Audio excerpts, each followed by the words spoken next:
Un voilier, une planète, des étoiles et des maths. Chapitre 1, on va parler de géométrie sphérique, on va définir la longitude et la latitude, on va calculer la valeur du mille marin, et on va découvrir les formules fondamentales de la géométrie sphérique. Avant de passer à la sphère, on peut se souvenir de ce qui se passe dans un plan. Lorsqu'on a trois points qui ne sont pas alignés, ils forment un triangle. On peut nommer les angles au sommet, par exemple, eh bien ici alpha et l'angle au sommet A. Et on se souvient peut-être que dans un triangle plan, la somme des angles, alpha plus bêta plus gamma, est ici toujours égale à 180 degrés. Autrement dit, pi radian. On peut nommer les côtés par opposition au sommet, par exemple le côté B en minuscule et l'opposé du sommet B en majuscule. Et on se souvient peut-être d'une formule qui s'appelle la formule des sinus, qui nous dit qu'il y a un rapport constant entre la valeur du côté et le sinus de l'angle opposé. A sur sinus alpha égale B sur sinus bêta égale C sur sinus gamma. Bien sûr, quand on va s'intéresser à la trigonométrie dans la sphère, il nous faut une sphère qui est définie par son centre O et son rayon R. Dans la suite du document, on considérera que la Terre est une sphère parfaite, de rayon égal à 6370 km. Vous savez bien sûr qu'en réalité, la Terre est un géoïde qui est légèrement aplati au pôle. On ne tiendra pas compte de l'aplatissement de la Terre dans le travail qui va suivre. Un grand cercle de la sphère est un cercle centré sur le centre de la sphère et de même rayon. Voilà en rouge un grand cercle. Voilà un autre grand cercle de la sphère. On définit l'axe polaire d'un grand cercle comme étant l'axe qui est perpendiculaire au plan qui contient ce grand cercle. Ces intersections avec la surface de la sphère définissent les pôles du grand cercle. Ici P1 et P2. L'équateur de la Terre est un grand cercle qui définit la latitude 0. Son axe polaire passe par les pôles géographiques nord et sud, et son axe polaire est donc confondu avec l'axe de rotation de la Terre sur elle-même. Les méridiens sont des grands cercles qui passent par les pôles. Le méridien de Greenwich permet de déterminer la longitude 0. La longitude lambda d'un méridien est définie par l'angle entre ce méridien et le méridien de Greenwich. On précise si cet angle est mesuré vers l'ouest ou vers l'est.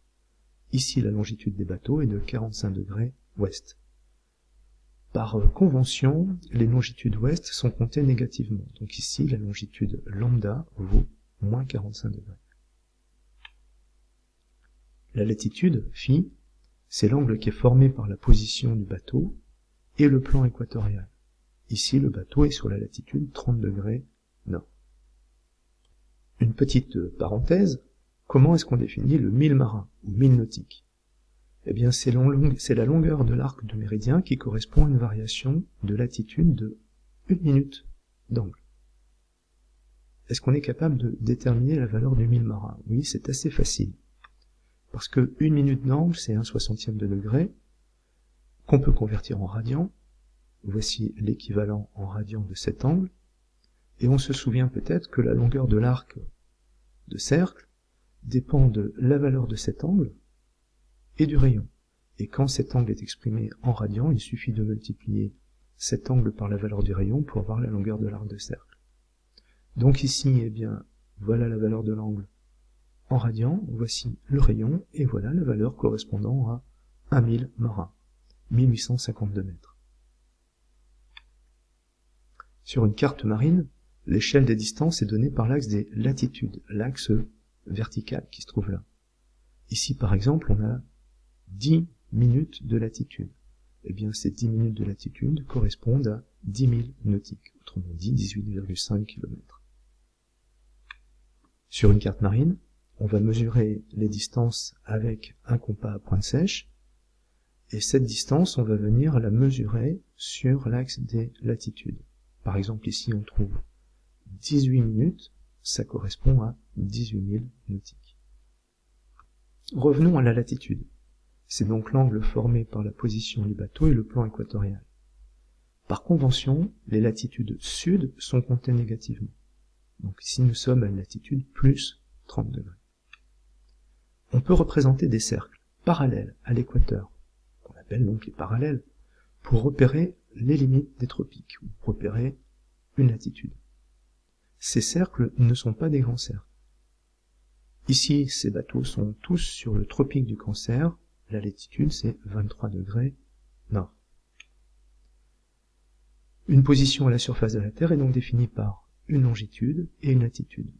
Pour ce bateau qui se trouve ici, sur le tropique du Capricorne, sa longitude c'est 45 degrés est, donc plus 45 degrés. Par contre, sa latitude est 23 degrés sud, donc moins 23 degrés. Un grand cercle, c'est en fait l'intersection entre la surface de la sphère et un plan. On peut toujours inscrire 2 points de la surface de la sphère dans un grand cercle. Si ces 2 points sont antipodaux, donc forment 2 pôles, ils sont sur le même diamètre, à ce moment-là, il existe une infinité de grands cercles. Ces grands cercles forment des fuseaux. Si 2 points sont non antipodaux, il y a un seul grand cercle qui les relie. La distance la plus courte pour relier un point à un autre à la surface de la sphère est l'arc de grand cercle AB. On verra plus loin comment on va pouvoir utiliser ça pour optimiser une route. L'angle sous-tendu au centre permet de connaître la longueur de l'arc, ici AB.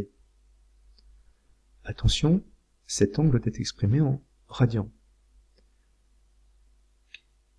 Lorsqu'on a 3 points qui ne sont pas alignés à la surface de la sphère, c'est-à-dire qui ne sont pas inscrits dans le même grand cercle, eh bien on obtient à ce moment-là un triangle sphérique.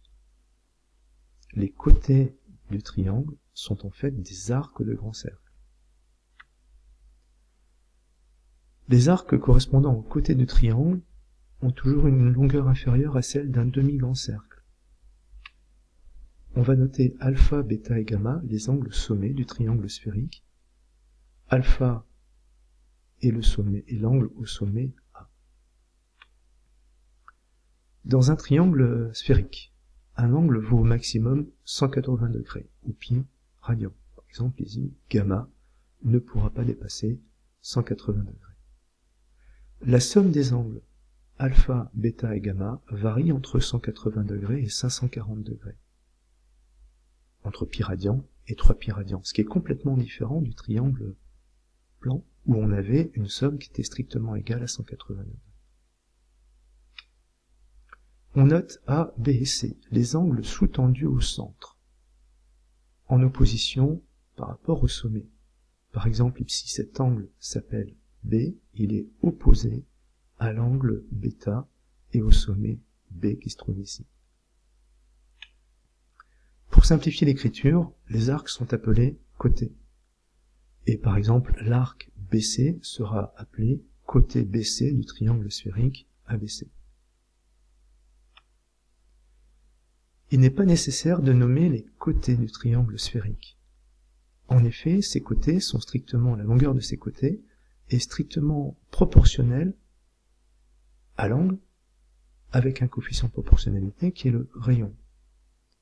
Par exemple, ici, eh bien, la longueur de l'arc BC est strictement égale à A fois R. Donc on obtient même l'égalité entre la longueur d'un arc et l'angle sous-tendu quand le rayon est égal à 1.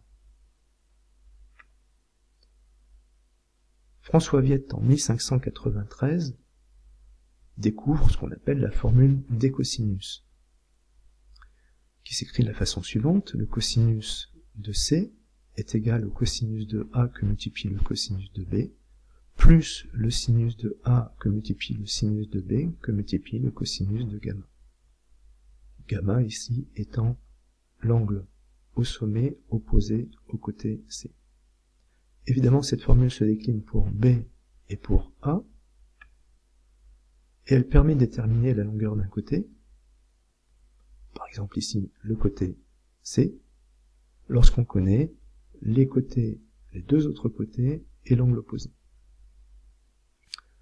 Cette formule, on peut la modifier pour essayer de ressortir, d'isoler cosinus gamma, et on voit que dans ce cas, cosinus gamma est défini par les trois côtés. Évidemment, ça se décline pour alpha et bêta. Cette formule est intéressante, parce que quand on connaît la valeur des trois côtés, on est capable de déterminer la valeur des angles sommés. Parlons du triangle polaire, d'un triangle sphérique. Ici, nous avons une sphère avec un triangle sphérique. On a représenté les grands cercles qui contiennent les différents points du triangle.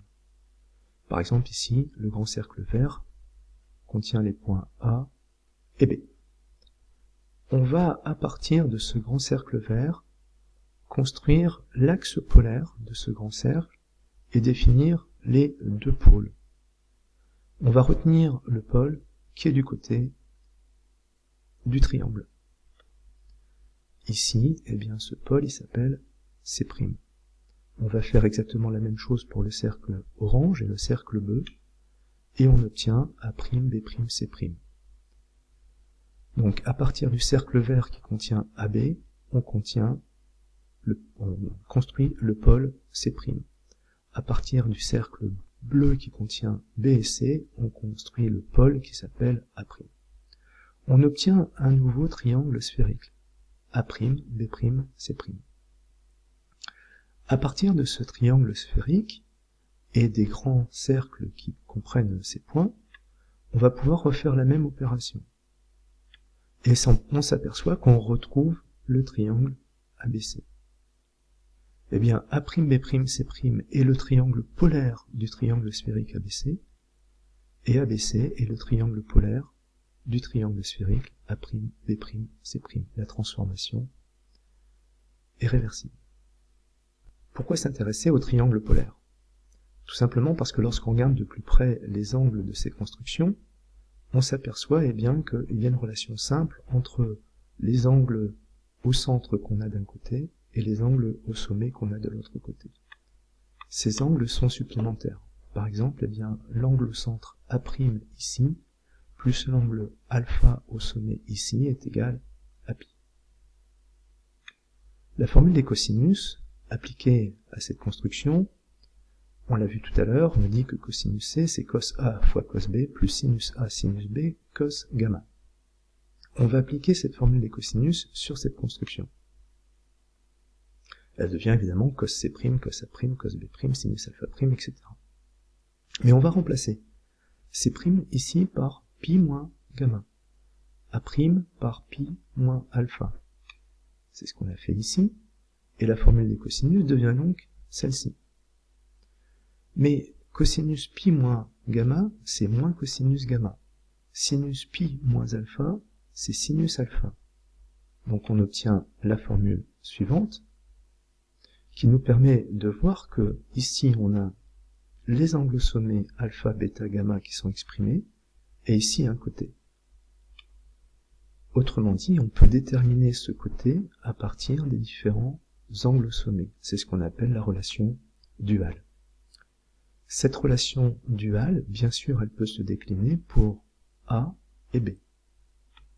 Elle nous permet de déterminer la longueur d'un côté quand on connaît les angles, les trois angles sommés. Ce qui n'est pas du tout le cas dans un triangle plan. Dans un triangle plan, si vous connaissez alpha, bêta, gamma, ça vous donne aucune information sur la longueur des côtés. On peut donc déterminer la longueur d'un côté quand on connaît les trois angles sommés.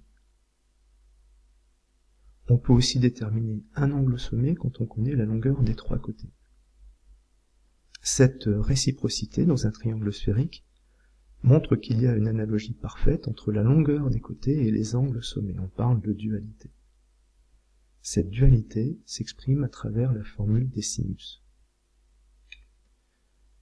Pour un triangle sphérique, la formule des sinus nous dit que sinus A sur sinus alpha égale sinus B sur sinus bêta égale sinus C sur sinus gamma.